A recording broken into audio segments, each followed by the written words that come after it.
what the society says is a no, and what you as a person says is a yes. Now, I just want us to, in the light of what is going on, especially on the question of those who say, okay, I mean, Boko Haram is like no to Western education. Yeah. Isn't that a valid position? Well, it's also a sense of their morality, what they believe to be right, what they believe to be correct. Does it work? Does it work across board? Is it workable? Is it tenable? Is it something that's, is it moving us forward? I think these are the things the questions that should be asked, and there are experts out there that people can speak to. Of course, we all detest them because of what we believe that they're doing to innocent people.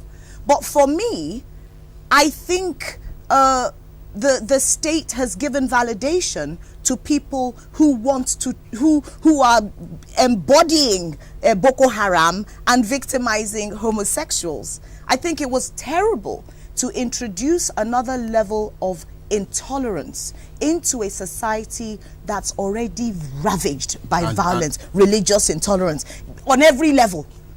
Ethnic intolerance. The Igbo man hates the Yoruba man. The Yoruba man hates the, and the language as well is so violent. When you, just a few days ago, I think it was Isa Yaguda, one of the northern governors, yes, who was commenting on the national conference, and he said that anybody who even introduced the idea of Nigeria splitting up ought to be stoned.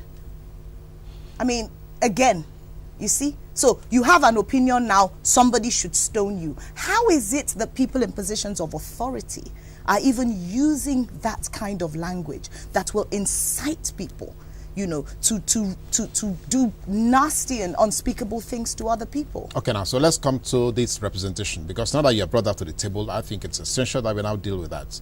This confab, this national dialogue, where will writers be here? Are writers going to have voices or pens to do anything here? Are they going to scribble, or are they going to be secretaries to the... I'm going to be writing about my opinion about the whole concept in the first place, because in a situation where we're having a national conference where we have this sort of dialogue, and you've already been told you can't talk about this, you can't talk about that, it's, the steam for me is already gone. I'm already thinking, okay, so somehow now people are going to be dictated to on what they can talk about. What sort of results do you expect to come out of such a conference? What are the, and the fact that some people, it appears, are sort of being handpicked as well. So you expect the conversation to go in a particular way already. So for me, it's dead on arrival. Are you a member of the Nigerian Association of Nigerian Authors? Yes. Yes, I am. That is a little bit dismissive.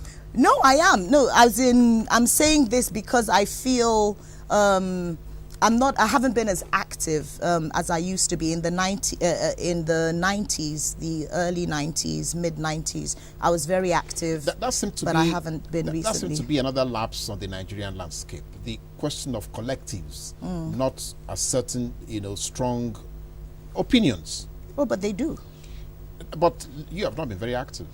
Well, By the time we aggregate those who are inactive, then you will find out we have lost so many voices. Well, as part, maybe as that, within that collective. But for instance, I'm very, very close to Remi Raji, who is the national president. I mean, this is somebody I've known from, since 1994. He's quite a mentor to me, somebody that I very deeply respect. And we often talk about these issues. And I remember just a few months ago, he made a statement about duty on books being imported, something along those lines, like that, and I thought it was wonderful that he was spearheading that sort of initiative where, as a collective, the Association of Nigerian Authors could come out with a statement. I think he was doing the right thing. Hello, good morning. Yeah, morning. Good morning, you're welcome, sir. May we have your name and where you're calling from? Okay, I'm calling from Akute. Akute? Yes. You're welcome, sir. Your name, sir? Okay, I'm Chris. Chris, okay. Go ahead with your question or your comment quickly. what I want to ask, first of all, let me say good morning to the lady there. I don't know her name. I just opened TV and saw her speaking good English. Very soon our name comes up on the screen. Lola Shoneyin. Have you seen the name now? Okay, thank you very much. You're welcome. So what I'm asking is that in this of discussion you two of you were discussing, she said that the government have informed them the area they will discuss, and they can't find the discussion. Why is it like that? Now, when you want to discuss something like this is the area you will not touch, this is the area you will touch, this is the area you will touch.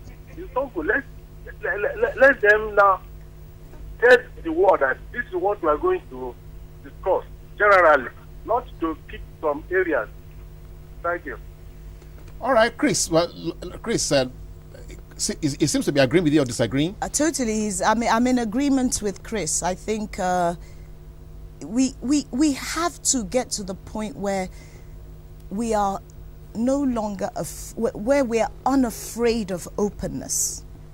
We have to be able to open up spaces and let people speak their minds. People speak on whatever issue and not be afraid of criticism and afraid of other people's opinions.